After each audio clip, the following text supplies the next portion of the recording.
We're all made of layers, the ones we show the world and the ones we keep just for ourselves. On the Layers of Us podcast, we peel back those layers through honest conversations about identity, growth, and the stories that shape us. From queer and BIPOC voices to anyone with a layered story to tell, this is where we explore where we've been, what we've carried, and who we're becoming, one story at a time. I'm your host, Amanda Wan, and this is The Layers of Us. Hey everyone, what's up and welcome back to the podcast. So today we have another guest with us and we have Cal. So hi Cal.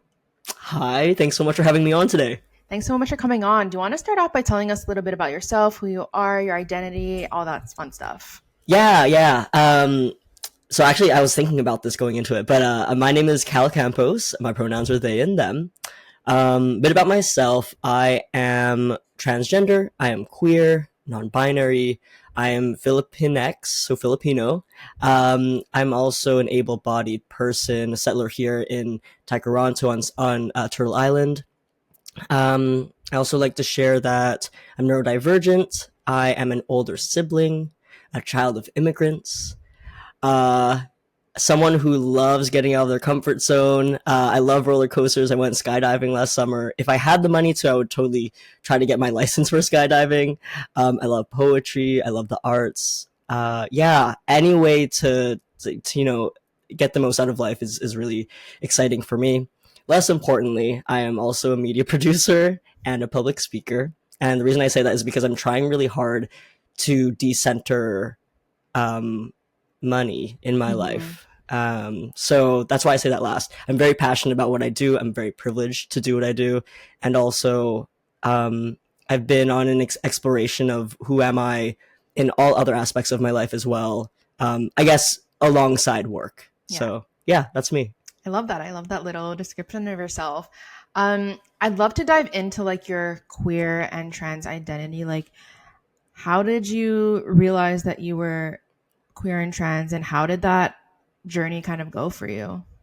Yeah, I came out, or rather, I came to terms with being queer. So me being transgender, I am assigned female at birth. The first 18, 19 years of my life, I identified and was socialized as a woman. And so for me, I came to terms with being a lesbian, maybe around the fourth grade. Okay. I started having crushes on girls in kindergarten.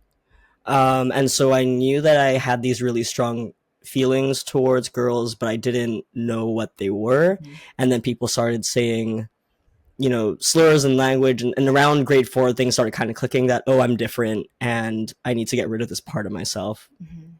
So that was a big, big part of my childhood, and that pretty much took over my brain for, I would say, up until I ended up coming out at around 13 years old.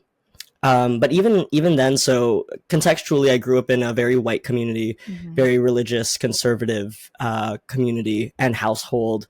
I was an incredibly religious individual. And so getting, quote unquote, getting rid of this part of myself was the main focus point of my childhood. And I didn't even get to start thinking about being a person of color. I thought I was white because everyone around me was white. I was maybe one of 5 to 7 people of color in my high school.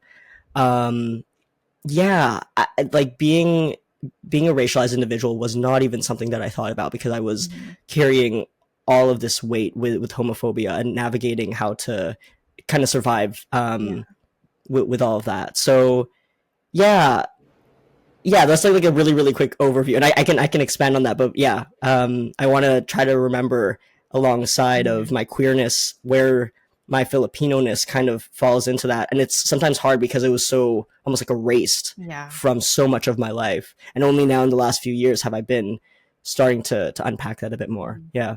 And how was it different for you when you were at school in the more white environment versus at home? Because for me, for example, I'm Chinese, Filipino, Italian.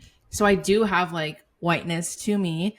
And I went to a predominantly white elementary school, white high school. So I also struggled with fitting in, because I was like, oh, like I'm not Asian enough, but I'm not white enough. So like, where do I lie? And then everyone around me was white. So I was like, I hate being Asian. Like I just Mhm. like kind of wanted to push it away and like never spoke about it, which now looking back, I'm like, that makes me so sad.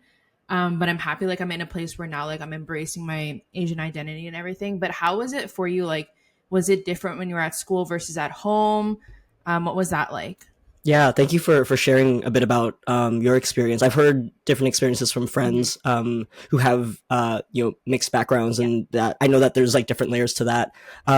Yeah, so for me, being a child of immigrants, I grew up in a very Filipino, like traditional Mhm. Filipino household, um, which was interesting, and I didn't realize that this was different than maybe someone who wouldn't have grown up in a Yeah. household like that. Um, but yeah, I kind of felt out of place everywhere I went because since I was born and raised here in Canada, Mhm. I'm the first one in my family to be born and raised here in Canada, which I didn't realize also until recently that that is also a big part of my identity and how I was raised. At home, I wasn't taught Tagalog, which is the language that we spoke at home. Um, I wasn't taught it because my parents thought that it would be good for me to just learn English because we were in Canada. But because of that, I would often sit at the dinner table and just not know what anyone was talking about. Mhm. And it kind of just felt like I had to just retreat into myself. Not to mention the homophobic things that my parents were saying and my family was saying. It really just felt like I had to just be with myself and not really trust anyone. And then kind of going out into like the world and into the school system and such, which was also like religious. I went to Catholic school. Um, Kind of what you said that resonated with me of trying to fit in. Of how do I try to be like everyone else. And for me, it was like being the I don't know the cool Asian person who isn't Asian, Yeah. which sounds so awful. Sounds so awful to say it to this day. But as a kid, it was a way of survival of Yeah. just kind of navigating like the social world of that. And so I know for me, like I would ask my mom, can you please give me sandwiches and Lunchables and the food that everyone else is having because I don't Mhm. want to be different. And I know that I did experience microaggressions in elementary school of people commenting on my food looking gross or looking like bugs or whatever they Yeah. would make those awful comments about it. But yeah, so it kind of felt like I was hiding in different ways. I think hiding in a very extroverted, I'm smiling, I'm laughing, I'm really really overly happy outside of Mhm. my house, but inside my house was hiding, but like I am completely shut down from Yeah. everyone. So those were like the two lives I kind of felt like I was playing. Yeah. And you Yeah. said you went to a religious school, like a Catholic school. I did as well. I went to an all girls Catholic high school. Okay. And Yeah. that was interesting within itself, especially like being queer. Like I didn't know like how to come out or like how people would like react to it and stuff. If you look back at it now, do you have like religious trauma? Do you still partake in religion? Like how is that for you? Because for me, like I don't really partake in religion anymore because I feel like everything I was hearing there like went against what I thought. But I know there's so many people that are queer and religious, and I think that's so beautiful and like empowering. But like, where do you lie in that? Yeah, thank you so much. And like, I'd love to hear after I share. I'd love to hear more about your Mhm. experiences being in an all girls Catholic school. So the Catholic school I went to, I went to Catholic school from like grade 1 to graduation Okay. of high school. So it was pretty much my entire life. Um, yeah, for me it was tough. So my family is very, even to this day, very very Catholic. And I need to stress that when I'm talking about my own experience being formerly Catholic now, Mhm. that's not me shaming anyone who does practice that. I think I have thoughts around like systems in general. Um, yeah, and that but that's different than someone having like a religious Yeah. identity. So I just want to like clarify that for the listeners. Um, but yeah, for me, from pretty much the moment I was born, going to church every Sunday, I was an altar server. My family would like do all the readings, and they would do all like the gift giving, and like very, very close knit with the church. And for me, there was no question around that. I was just like pretty much the very good religious Catholic schoolgirl. Like that was kind of the trope I held on to, and I was very much like tried so hard to be like the obedient good kid. That was really the slot that I tried to push myself into for most of my life. Um, and for that, I think when I kind of came to terms with being gay, being religious was more important than being gay. And so as I was saying, trying to remove this part of myself because I don't want to go to hell. I don't want people to hate me. I don't want to essentially be this disgusting person that people keep describing gay people to be. And I remember being, I think, around 12 or 13 years old. And I was like incognito watching YouTube videos of people coming out. And someone commented something like, "This is why I left the church, because they won't accept two people of the same gender getting married." And I remember sitting in front of that comment and saying, I could never leave the church. I don't know how this person did it, but that just felt mind blowing to me, like life shattering. But that kind of sat in my mind for a while, and over the next few years after that, so throughout high school, I was kind of coming to terms with saying, okay, maybe this isn't for me. And I would, as a kid, I said, I would want to get married to someone of the same gender, and how could I do that if I'm in this? So eventually, at around maybe 16 or 17, I started talking to my parents about letting me not go to church. My mom was incredibly upset with me, and it took like years of me begging for her to let me stop going to church. And that was around 18 that I stopped going to church. Now to this day, I've kind of navigated a lot of religious trauma. For the longest time, it was just anger, just seeing red all the time, and lots of blanket statements of anyone who's religious is A, B, and C, or like, just all of that. And I know it came from being hurt. But as I've unpacked that more, and as I've made very good friends with folks who are queer and people of faith, it's actually been incredibly healing for me to sit with it and say, okay, what does faith mean for me? Or, what could it mean for people? And not everyone had the same experience as me. Yeah. And so I've definitely come to terms with spirituality a lot more for myself.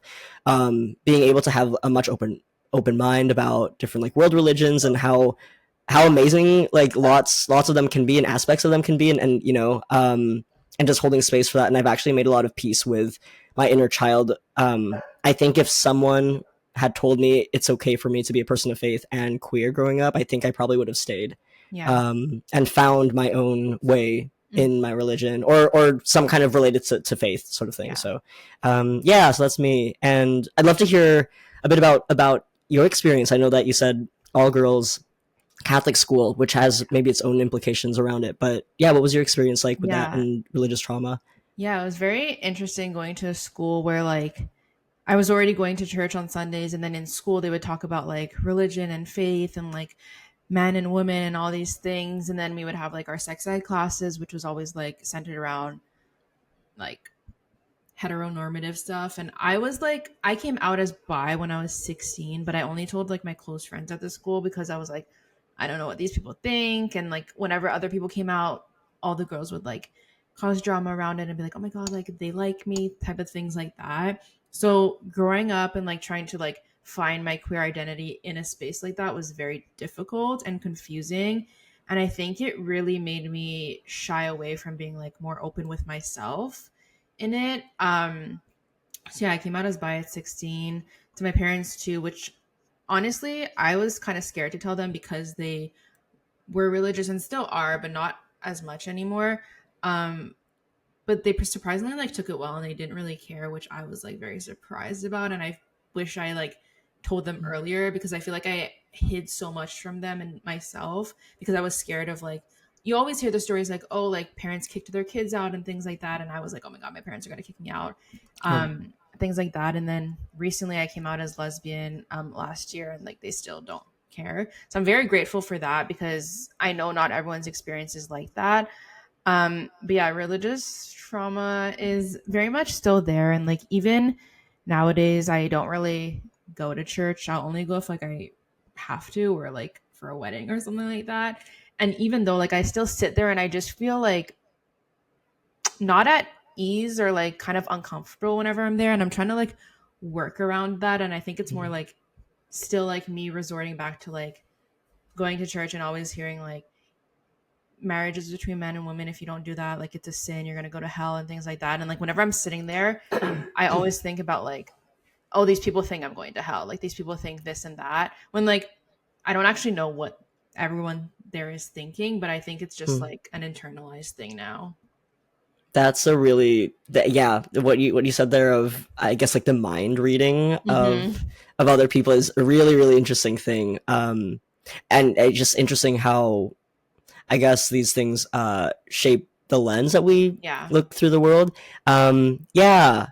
Can I share a bit about actually some experience that I've had in the last few years? It's unfortunate, and also I think it might be relevant or resonate with some people who are listening. I was so integrated in the church. As I said, altar served, played music. I didn't say that before, but I played music and I was part of the choir. And I was like really, really in the community. And then I left at around 17, 18.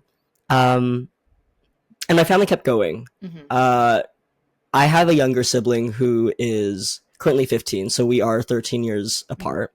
And they are still in the church because our family goes to church, so they kind of have to just go. And there have been times where I've come and visited them at their confirmation, or my grandparents like renewing their vows, stuff like that. And the times that I do come to the church, there are people that I grew up with who can't make eye contact with me. They try very hard not to talk to me.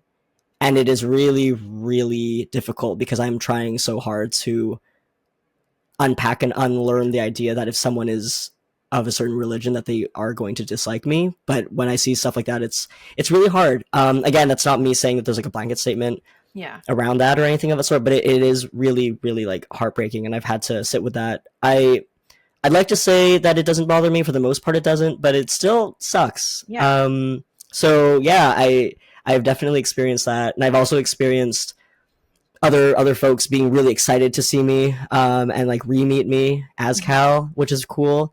But yeah, holding all of the different experiences is a difficult one, and trying to find like what is my truth in all that, and how do I want to keep moving through the world with that. Yeah. And how much you want to share, like you don't have to share at all, but how was it like coming out to your parents and all of that? I'm happy to share that, and I'm still. I know sometimes I think that one day it'll go away. Like the feelings, all the stuff will go away. I don't know if it ever will. I think it's one of those things where you kind of carry, and I don't know if you know the book "The Body Keeps the Score," but yeah, just like everything being stored in the body. I talk about coming out very, very often because in my work doing public speaking, I pretty much share like a 5-minute summary of my coming out story. And so I think part of me has like a bit of a scab or like something towards it, but at the same time, yeah, it still comes up in my day-to-day life. It's funny you bring this up because I recently went to Asia with my family of origin. I haven't been to Asia in a decade nearly because I know how much it affects my mental health. And this time I said, maybe it'll be better. It was actually a very, very difficult, incredibly harmful experience for me, which sucks because I was in these beautiful places like Singapore and Japan and Thailand. So it's still there. When I came out to my parents, I was 13. I was going into high school, and I said to myself, okay, I want to come out to my parents in case something bad happens. I want them to be there for me. This is kind of my last ditch effort for them to support me. I was also, at that age, like around 12, 13, I was experiencing a lot of suicidal ideation. And so it was kind of, we do this or we might not exist anymore. And when I came out, my parents did not take it well. My mom, I guess, thought that it was a good idea to ignore me for about a week, did not talk to me at all. when I ended up saying I'm gay in front of my parents, I was sobbing. When I ended up saying I'm gay, my mom got up and she moved to a different couch and she started watching TV. And I just stood there in front of my dad, continuing to sob. And I kind of walked into that conversation knowing that it wasn't going to go well, but you never really know exactly what the details of telling your parents this. When you've been told over and over again, like, gays aren't allowed in the house, like, gay people are going to go to hell, you can't be gay, like all of that stuff. Like, I knew kind of walking into it what it was going to be like. My dad is a little bit more open-minded than my mom. And he would ask me stuff like, okay, are you sure that you're gay? Have you dated a boy? Have you kissed a boy? Etc. And as much as like I'm grateful that he was talking to me, I mean, it's still not good, because the thing I was relating that to or referring to was like my mom was just completely ignoring me, which all of it just was bad. But it was still so heartbreaking, because I had held this within myself for almost like a decade and trying to erase it. And so it really felt like a slap in the face to be told, are you sure? Like, after I'm at this point of, am I going to be alive? Because holding this is so heavy, and I hate myself so much, and it doesn't feel like I can be alive anymore. After that, in order to get my mom to talk to me again, I told her that it was a phase, even though I knew that it wasn't. I was like, okay, that I'm just going to tell her this, because she's not going to talk to me until I try to make her feel better. The last few years, I've been unpacking the experience of being a parentified child, and I think I hold a lot of that around emotional baggage. I'm still my parents' eldest daughter. I like to describe myself as that, and being like a child of immigrants, there's like a lot of layers to that, of just navigating a different system than they're used to, / they just didn't have the tools and the conversations around mental health and being queer. And so there's a lot of empathy that I hold with it. And also I know that I carry a lot when it comes to emotions within my family of origin. But yeah, pretty much a lot of like my childhood with that was putting my parents' feelings first. And so that has really, really affected my relationship with them.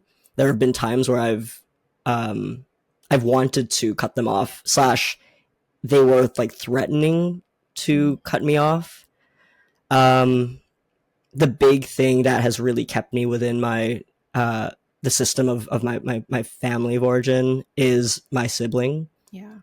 If I leave, they probably won't really have a sibling anymore, or like not an active sibling. And so it was about 3 years ago where I decided to forgive my parents, verbally forgive them in my body. And I had to have a really big conversation with my inner teenager, who was pissed off at me. This idea that if I forgave my parents, that would make it okay what happened to us as a kid. But I said, no, I am the adult version of me, and I'm going to make this decision because forgiveness is about getting peace for yourself. It's not about it being okay what happened. And I said, I don't know if it's worth it to keep holding on to this, because it's taking me away from being present around my sibling or the cousins that I love hanging out with. It's taking away from this. And I'm someone who like believes in different lives and different pathways in life and different timelines. And there's a timeline where I did choose to cut off my family. And I also honor that's also a very valid choice. 100%. So yeah, there's a lot of nuance to it. It's actually tomorrow. Today is August 27th. Tomorrow's August 28th. That will be my 15 years coming out. I came out 15 years ago.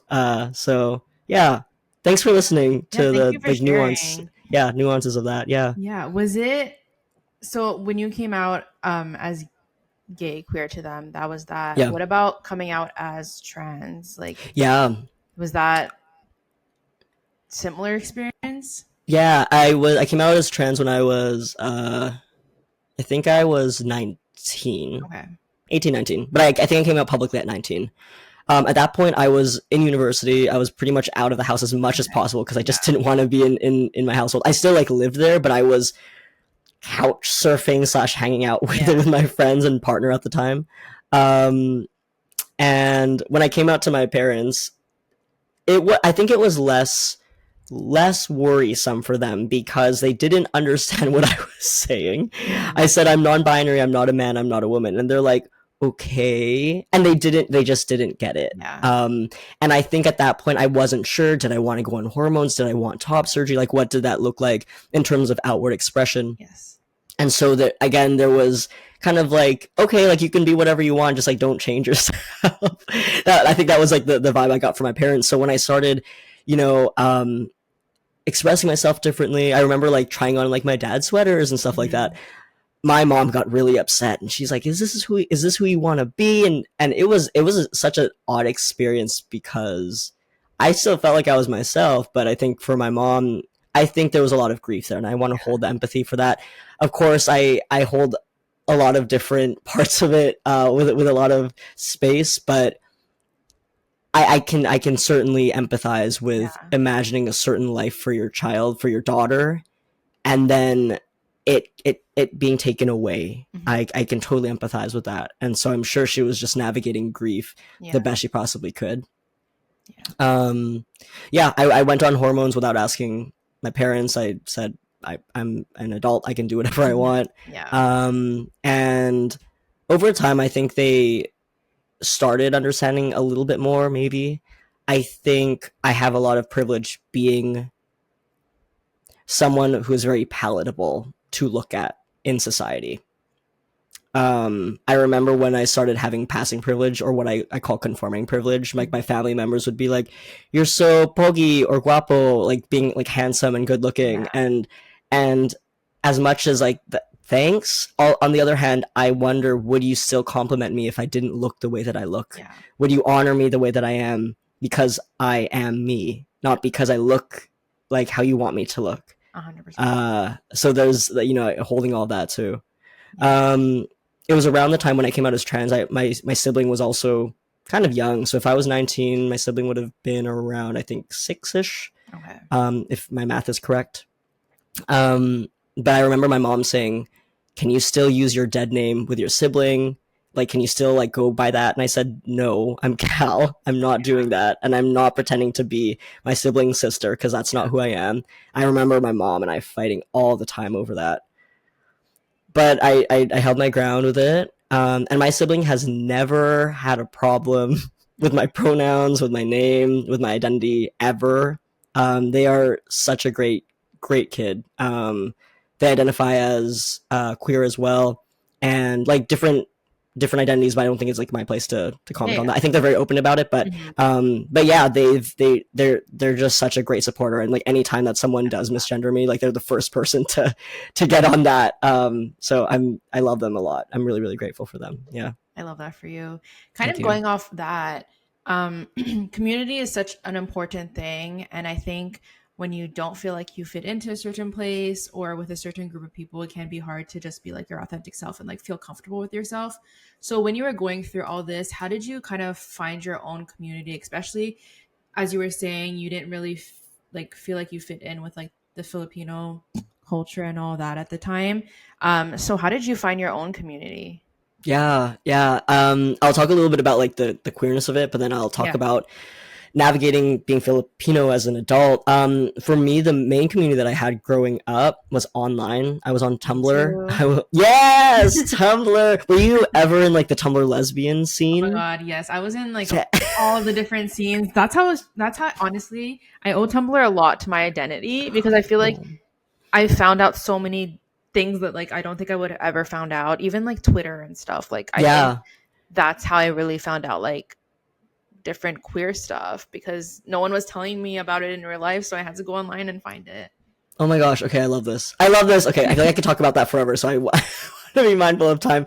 But yeah, Tumblr, I think there's something so cool about like these indie kind of the honestly, like Tumblr was really on the margins, right? Like outside, it wasn't part of the mainstream kind of world. So anyway, that all my friends were on Tumblr. My best friend at like 15, 16, 17, is this really, really cool person in British Columbia. We haven't met to this day, but she was so, so instrumental to me growing up as a teenager. And yeah, I would just honestly just run away to the internet and my friends on the screen and queer folks from across Canada, North America, etc. So yeah, that was the big thing for me. In terms of finding community here in like as an adult and coming to terms with my Filipino background, I've been able to very slowly but surely find other Filipinos who are queer slash Filipinos who are in this generation. Yeah. And there have been a lot of conversations about the colonial views around being Filipino. But if you go like pre-colonial Philippines, which is, you know, it's tough because there's been so many times we've been colonized. There are I'm still very new in learning all this, but there's like the Babaylan people. Yeah, like the Babaylan people who were like spirit, like shamans, like powerful healers, and they were often like women and trans people. And there's just like so much queerness within pre-colonial Filipino history, which is really, really beautiful and really, really cool to think about. And like as I've been on my own journey, I've been actually feeling really connected to our ancestors through that. And yeah, having these conversations with other folks within our generation and talking about, you know, the fat phobia and the judgment and the body shaming and the like the really harmful like gossiping, like chismis, you know, that exists, you know, kind of unpacking all that has been incredibly healing. I've been starting to like cook with Filipino friends and non-Filipino friends and starting to like reclaim some of that, you know, the just the harm that I experienced and saying, no, like I actually love the food that I grew up with. And it was other people telling me that I shouldn't. But yeah, it's been really healing sharing that with Filipino and non-Filipino folks alike. Yeah. So it's still new, but there are a couple different organizations also here within Tekaronto that are Filipino and working on like decolonizing the Filipino lands or background slash like Filipino and queer. But yeah, that's been a newer part of my journey with all of it. And can I throw the question back to you? I'd love to hear about unpacking the different layers of your experience as well with that. Yeah, honestly, it's very, very new for me. Like I really only started diving into like my Filipino Chinese identity like a year ago, which is so interesting because I feel like out of high school, like I started identifying more as like, okay, I'm Asian, but I never like that was like surface level. I was like, I'm Asian, and like that's how far I wanted to go. And then I just started seeing more like Filipino creators online, and I was like, oh, like they're so cool. Like I wish I could relate to them. And then I was like, why don't I relate to them?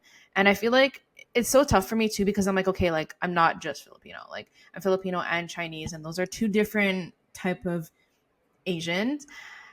And then I'm like, oh, like which one do I feel like more like? Because people always ask me that. They're like, oh, so you're mixed. Like, what do you feel like you're more like? And like, whenever people ask me that, I would always get like confused because I was like, I don't know. I feel like there's parts of me that are like Italian, and then there's parts of me that are Filipino, and then there are parts of me that are Chinese. And like, I always felt like I had to kind of pick one and like go with that. And now I'm learning like, oh, I can be all of these things and still be a part of the community. I feel like a lot of like older Filipino people I've met have been like, you're not Filipino enough type of thing, or you don't look Filipino because, you know, like skin color. Sometimes like Filipino people are more like darker skinned and stuff, and like I'm more pale, so I would attach that more to like Chinese and Italian and stuff. So I never felt like I fit in anywhere, and like even the people of this community would tell me that I didn't fit in. When I was bi, people would always be like, okay, but you're gonna choose a side one day. And then when I did come out as lesbian, I was like, ugh, like it made me annoyed because I technically like I didn't choose a side. I just realized my identity, but now people look at it in the way like, oh, she chose a side type of thing. So I feel like I don't even know if that answered your question, but in general, it's so hard to like fit into somewhere when there's so many different pieces to my identity. But I also think that's like such a beautiful thing because there's so many cultures I can dive into and like learn more about. Mm. But for Filipino stuff, for example, I met a friend recently. Their name is MJ. They're also queer and non-binary and Filipino. And they work with organizations in Montreal for Filipino people. And I've been like learning more about that through them. So that's really exciting. And I think it's just so cool that there's places like this, because growing up I don't think these places existed, or maybe they did, and like without social media I didn't really know. But yeah, it's just more like a lot of my learning comes from online and like connecting people, like with people online, like you, for example. I would see that you posted a lot of stuff that I really resonated with, and I was like, oh, like I would love to like learn more about this. So yeah, I'm still like in the online learning type of spaces, but I'd love to like dive into like more in-person stuff soon. I loved everything that you just shared there, and I would also say I'm fairly early in my experience Mm-hmm. too. It's just like the last like 3 years or so. But what you said there is really interesting. Of having to choose one, like quote Yeah. unquote choose one. Of for you, your Chinese, Filipino, and Italian background, and I think I don't know. Maybe this is just a big statement, but like society has a hard time with sitting in the gray area of Yeah. things. Like it can't just be this complex layered thing. It has to be like these like neat little boxes. Mm-hmm. But that's kind of like what I don't know. I think there's so much goodness in life when you life is more layered than Yeah. we give it. Um, what you said there of first coming out as bi and then later on coming out as lesbian, people saying, "Oh, you're gonna pick a side," blah blah blah. Mm-hmm. That really resonates with me. So I first came out as a lesbian, but for most of my life, my parents would say, "Oh, like maybe you'll date a guy, like something Yeah. that sort of like like maybe it's a phase, blah blah blah." Mm-hmm. And I'm like, "It's not a phase." I'm just like being angry about Yeah. that. And then it's funny because when I went on hormones about 8 years ago, about 3 months into being on hormone replacement therapy, I started realizing that my attraction was changing, and um, I was like attracted to all sorts of different Yeah. expressions. And I was like, dang it, like Mm-hmm. I didn't get to choose this. It just is. But I'm like, I don't know. I think that it was like out of spite. Like I don't want That's how them I as in felt like my parents. too. Yeah. So when you said that, I was like, yeah, I totally get that. Um, but yeah, yeah, these conversations are so fluid. Or not Mhm. conversations, but like identity can be so Yeah. fluid, and I hope that there's more conversation around that in general, because I feel like sometimes it's like you have to pick one, and that's Mhm. one thing, and there's yeah, again, back to the complexity and Yeah. layers of it all, like layers of us. Yes. I love that. So the word inclusion is something that also comes up in a lot of spaces, like being inclusive and all that. What does it mean to you personally? Yeah, I've been thinking about this going into our conversation, and the word inclusion, I think I've said it enough times where I have to pause Mm-hmm. and say, how do I actually feel about it? Because I think it's getting close to a buzzword, at least for me, at least maybe in the Yeah. spaces that I'm in, especially in the equity, diversity, justice, inclusion space. Mm-hmm. Uh, and for me, I've noted that inclusion isn't about. It's not about saying, yeah, we're an inclusive space, and I think the ego that can sometimes come Yeah. with it, or the performance that can come with it. I think, at least for me, it means more mindfulness. Mm-hmm. Am I slowing down enough to consider how this is being received, or the different maybe lives and lenses that I haven't considered before, or that are different than me, because I Yeah. don't. Of course, I can only view the world through my own lens. Have I paused and thought about that? Actually, I'm looking at my computer right now, and I have my computer background is white supremacy culture and its characteristics. Mm-hmm. And one of the characteristics is sense of urgency. And I think sometimes when I'm thinking, okay, I just got to get this thing done, I just, like a very capitalistic Yeah. mindset of like just got to get it done, blah blah blah, whatever. I don't. I'm not able to pause, and so I think inclusion for me is how do I build the space maybe to pause and to be mindful and to think, okay, you know, these are the identities that I don't hold, and have Yeah. I considered that lens? Um, so yeah, that's kind of what comes to me when I think about the word inclusion, and Yeah. kind of tying into allyship, which is also something that I know that you're interested in us Yeah. chatting about here today too. I think, again, back to removing the ego from it, and how can we, or how can I guess I'll speak for myself, but how can I decenter myself from the experience? Being an ally is not about saying I'm an ally. Like, I really try not to even like bring up the whole thing of like I'm an ally. Like, Yeah. I'll probably say like I'm working on my allyship to other people who might be working on theirs if they want to bounce ideas. But for the most part, it's how do I slow down enough to listen Yeah. and to decenter myself from the experience. It's not about me and how I feel about it. It's about does the marginalized community, or does the community that I'm trying to support, do they actually feel like I am someone that they can trust, Yeah. or like kind of trust, or feel braver around to show up as themselves. And that's why I don't like the phrase safe space. I like to use braver space, just because, like, so the idea of a safe space, like, who is saying that this is a safe space? How could I ever tell someone else that this is a safe space when I'm not in their body and feeling what they're feeling, I never thought of it in that way.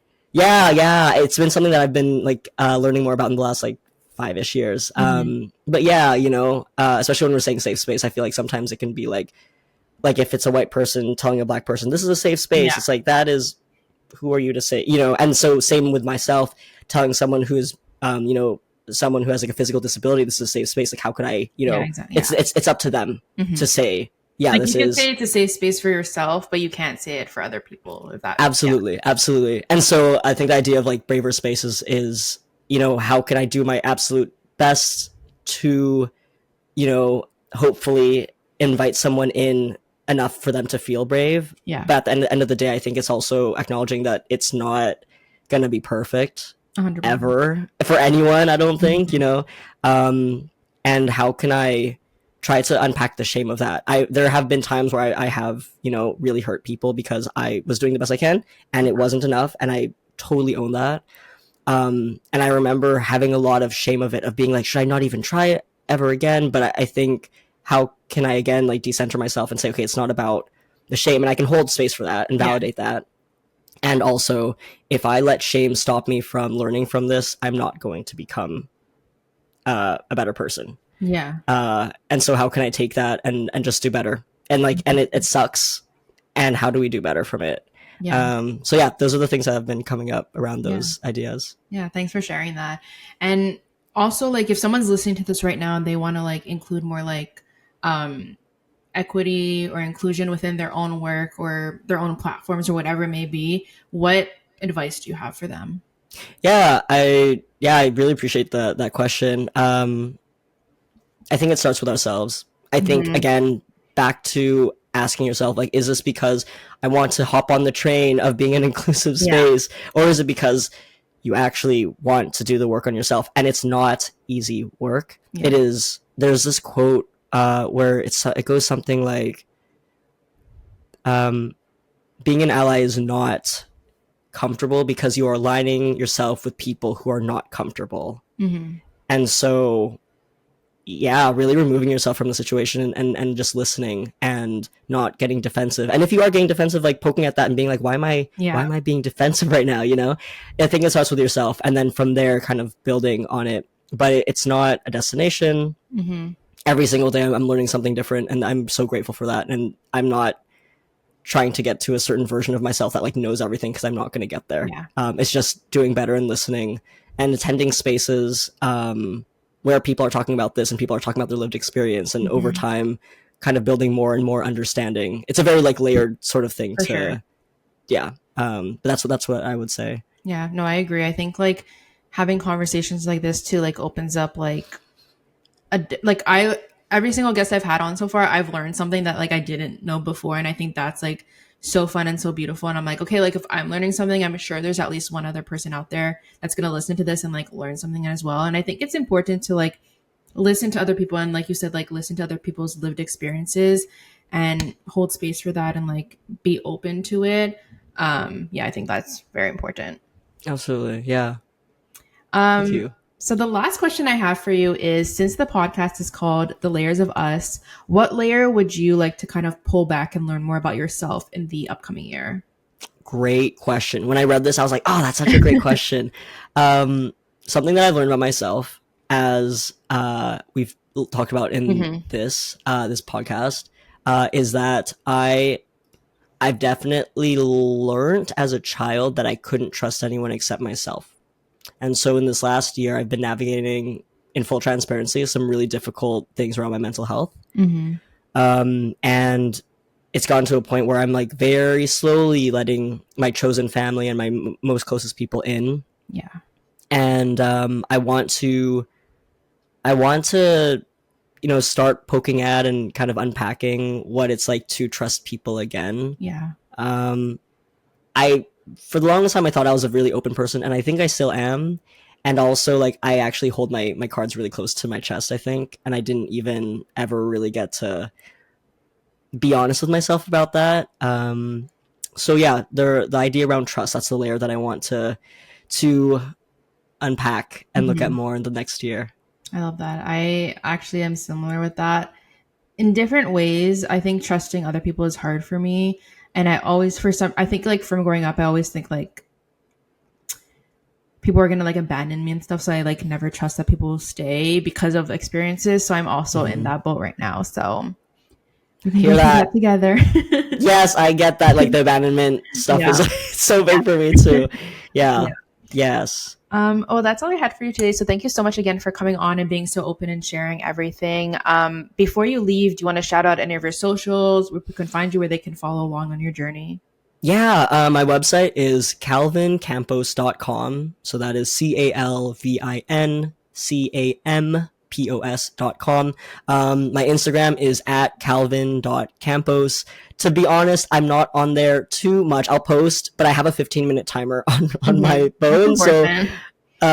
yeah, doing it. So there's that. And yeah, if you do ever actually want to chat, or if there's anyone in the Toronto area who wants to go for coffee or anything, the easiest way is to email me, because I try not to be on Instagram too much. Yeah. Well, I love that. Thank you so much again. Thanks so much for having me on, Amanda.